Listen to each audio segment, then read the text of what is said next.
اور پھر آخر میں مجھے سرپرائزڈ ہی ہونا پڑتا ہے۔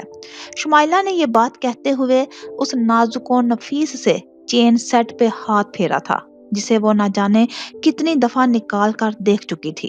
وہ اپنے لیے بہت کچھ پہلے بھی خریدتی رہی تھی، اسے بہت قیمتی تحائف زندگی کے مختلف مقامات پر ملتے رہے تھے، مگر جتنی اہمیت کا احساس یہ گفٹ اسے دلا رہا تھا اس قدر پہلے کسی چیز نے نہیں دلایا تھا۔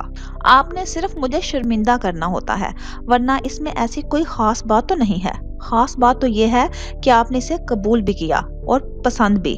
میری محنت وصول ہو گئی، خضر نے جواب دیا تھا۔ شمائلہ پوچھنے لگی، یعنی بہت محنت کرنی پڑی آپ کو؟ آف کورس، وہ زیر لب مسکرایا۔ دراصل جب اسپیشل پرسن کے لیے آپ کچھ لیتے ہیں تو دل میں کسی چیز پر بمشکل آمادہ ہوتا ہے، پھر بھی تب تک تسلی نہیں ہوتی جب تک وہ پسندیدگی کی سند نہ پالے۔